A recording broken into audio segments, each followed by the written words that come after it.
What if I told you that you could look sharp, but you never had to wear a tie again? Well, our guest today is going to talk about the #1 tie alternative, as well as the unique way that he got his business to gain traction and ultimately to take off. Stay tuned. You do not want to miss today's episode. Welcome to this edition of Peak Performers Podcast with your host, Thor Conklin. Thor will be sharing the necessary tools, strategies, and psychology you'll need to become a peak performer in any area of your life or business. Thor Conklin here. We give you the tricks, the tips, the tools, the strategy, the technology, and the psychology peak performers use in order to get more done and execute at the highest level. If you know what to do but struggle with getting it all done, or simply want to raise your game to the next level, this podcast is for you. Sit back and enjoy. Today's guest is Rob Kessler, also known as the No Tie Guy. Rob is the inventor and founder of $1 Million Collar, which he began after his disappointment with how his dress shirt looked in his wedding photos. After a 2.5-year patenting process, Rob moved 130,000 dress shirts last year and seeks to move 500 million more in the next 5 years. So if you need help turning your idea into a successful business, or just want to look sharp without that pesky tie, then look no further. Rob, thanks for joining us today. You know, from time to time, we have people on the show that are really on a crusade, and you're one of those crusaders. And your crusade is to eliminate tie wearing. Now, we've never had one of these crusaders on, so what brought you to this point in your life where you're like, I hate ties. I'm not going to wear a tie. I don't own a tie. I never want to see a tie again in my life. I think it was probably my short stint as a car salesman. Well, those are probably polyester ties, right? That's what most of the car salesmen wear. It was the cheapest thing I could find because, you know, I was 23 years old and just trying to do what I could to make some money. And yeah, I remember every morning just tying that stupid thing on and being like, all right, here we go again. And it just seemed like that was kind of the attitude for everybody who had to wear a tie. It was like, all right, I guess I'll put this on. And I don't know if it, you know, in the olden days, I guess it used to be a sign of authority, but I mean, you know, nowadays, who's really wearing ties? Bankers, lawyers, and politicians. And profitability consultants. I wear one. And profitability consultants, yes. There you go. I'm sorry that I had to come after politicians there. I should have framed that differently. But, you know, it's interesting. You know what I see for you also? I see a joint venture between you and Hermes. You know, coming to you at some point and say, look, the anti-tie guy, we got to get this guy on one of our campaigns. The only tie he owns is an Hermes tie. It'd be a great brand linkage right there. You know what? I'm going to just make as much noise in the marketplace as I can and hope that call comes. I love it. Well, they got plenty of money, the amount of money they charge for their ties. So... And just all I want is like credit afterwards. You know, like 5 years from now, just send me a little note. Hey, bought a nice house up, a chalet up on a mountain thanks to Hermes, and thanks for the suggestion. Lake Como, and I'll send you the tie. All right. That's, you know, might be part of the contract where you might actually have to keep it. So, you know, one of the things I loved when I was going through your bio is I get, it seems like every week, you know, I mentor. For people that are not a right fit for me in the profitability consulting, I mentor young entrepreneurs. And all the time I hear people, you know, running, hey, I got this $1 billion idea. I got this $1 million, whatever it is. Ideas are cheap.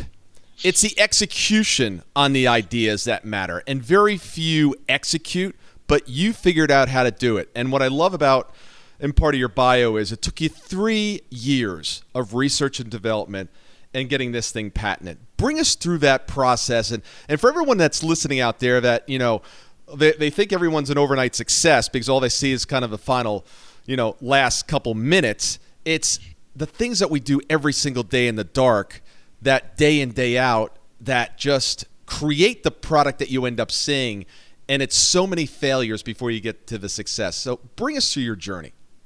Yeah, absolutely. So I was never really a tie guy, as we had said. I got married 5 years ago, and I was getting married in Jamaica on the beach, pants rolled up, feet in the sand, and there was no way I was wearing a tie at my wedding day. I wasn't going to be not me on my wedding day. So we had a good friend of mine was a photographer, so we had him come down. So we got to see the photos like right away. The next day we got to see, he took like 1,500 photos. And as I'm flipping through all of these pictures, I just keep seeing my shirt looked terrible. I didn't even get to say I do by the time it was a crumbled mess. And it was brand new. It was freshly pressed. I mean, it was the epitome of what a white dress shirt should be. And I look at all these photos, and it just pissed me off because I really hated the way that my shirt looked on the biggest day of my life. So we came home from Jamaica. I found a dress shirt. I cut it open. I shoved a piece of cardboard down it and showed it to my new bride, and like a light bulb went off over her head. And she goes, I see what you're saying. Like, I'd been picturing this in my mind for a long time. Like, it just needs something here. And she didn't get it. And as much as I tried to describe it, it just wasn't happening. So what I ended up doing then, obviously cardboard's not going to last in a dress shirt. So I started looking at every piece of plastic in my house, milk cartons and mini blinds and zip ties and everything I could find. And each time I'd shove something down in the shirt, I would run it through the washer and dryer, and then I'd send it to the laundromat to get pressed, and I'd ruin another shirt. And so that's what kind of took 3 years. I tested everything I had access to, and then I went and found a plastics distributor, and I ordered all of their plastics, and then kept testing different patterns and different materials, and then running it to the laundromat or the dry cleaner. So yeah, it was 3 years. I was also running another company at the time, so it was, I was doing it when I could. We bootstrapped the whole launch of this company. That's probably why it took a little longer, but it was just the way we had to do it to get to where we wanted to be. And did I see it was 125,000 units shipped to 13,000 customers? Yeah, so we launched in January of 16. So just over 2 years, we're at like 130,000 sets. Most people order about a 10. It averages out to about 10 or 12 sets per order. So yeah, about 13,000 customers in 90 countries. But dude, that's impressive as hell. It's crazy. Yeah. I mean, countries come in, I'm like, that's a country? That's right. Yeah, that's right. This podcast is going out to 110 countries, and it's like, wow, it's like, where did we miss? Yeah. Yeah. It's bizarre. So I got to ask, how'd you do it so quickly? We knew that the product was very visual and it was a demonstrable product. So we went and found YouTube fashion influencers and just sent them product and begged them to try it. And we ended up getting on some really big guys, and their following watches those videos because they care about the way they look, and it just seemed to be the right fit for us. So, and the beauty with YouTube is that video is always out there. So, I mean, over the weekend, they must have done some push because we got discount codes from all of those videos from all of those guys over the weekend. So people are still finding it, 2 years later, those videos. So fascinating. Now, did you have to pay any of these influencers, or is it just all, hey, please try it? They do not work for free. No. Okay. No, they don't. Okay. I get it. No argument here. So tell us, for a new entrepreneur starting out, they have a product in the fashion industry and they want to get it out to these influencers. How do you go about doing that? What's the process? What it's going to cost them?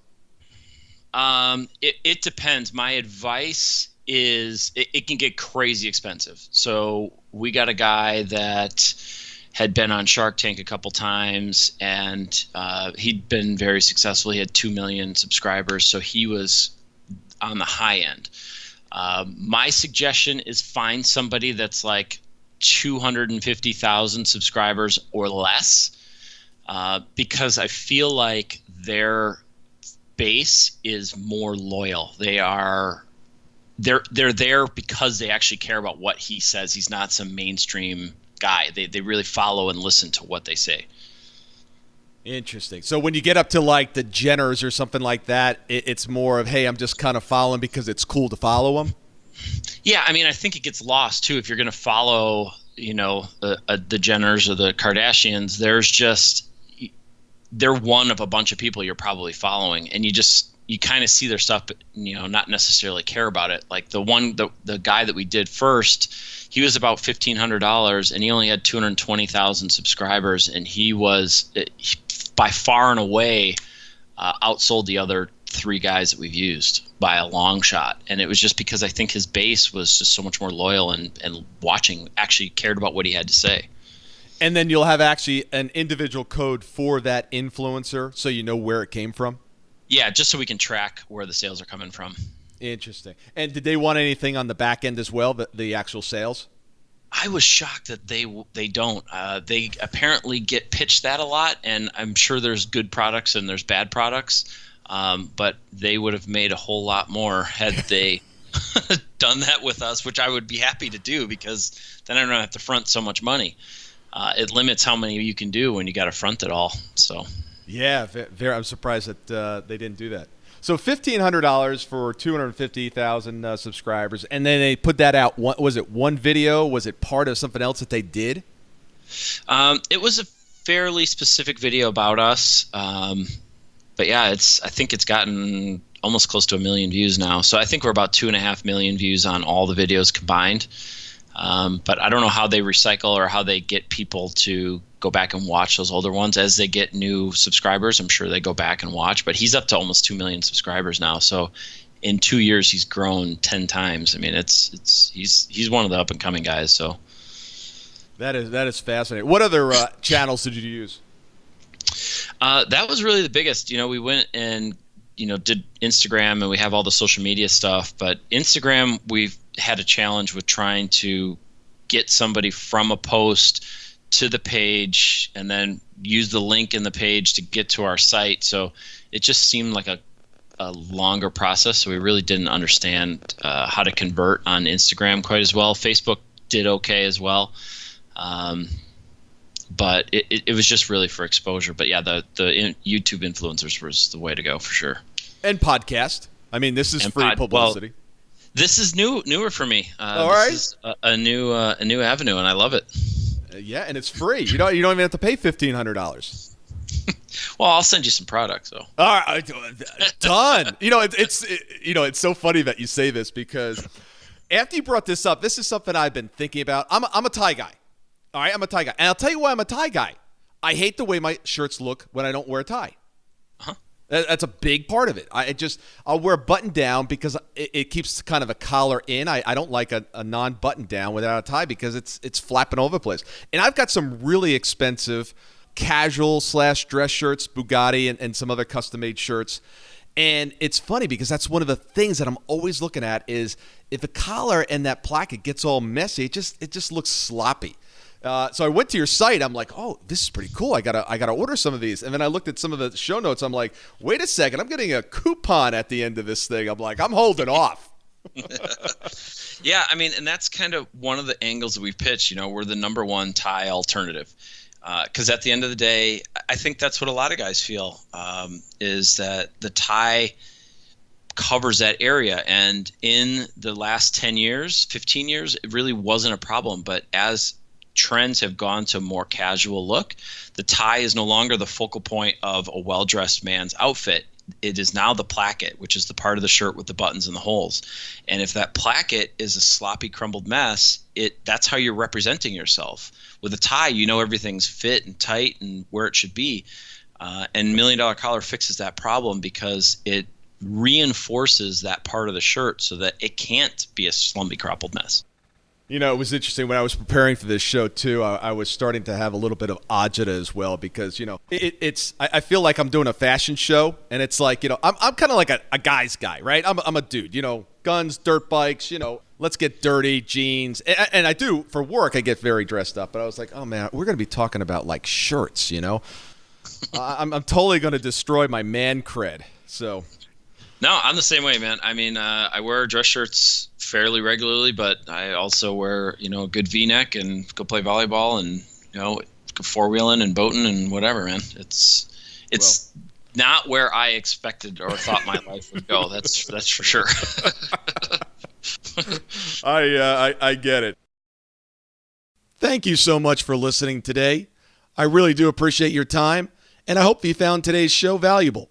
If you would like to receive these shows automatically to your phone or to your computer, simply go to iTunes and subscribe. After listening to several of the shows, if you're so inclined, please leave us a 5-star rating, as this helps us reach additional people and spread the message. If you're truly committed to taking your life to the next level and doing whatever it takes to become a peak performer, but something's holding you back, something is blocking your way, and you just can't seem to figure out what it is, send me an email to info@thorconklin.com, and I'd be more than happy to get on the phone with you. We'll schedule a 15-minute discovery call. No obligation, no cost.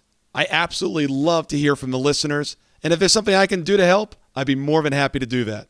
Also, if you found something of great interest in today's show and you want to share that with your friends and family, simply go to my Facebook page, Thor Conklin, click on the episode, hit the share button, and share it on your page.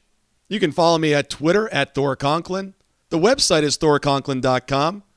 We're constantly adding new free resources, discussing additional tricks, tips, tools, and strategies on how to be a peak performer.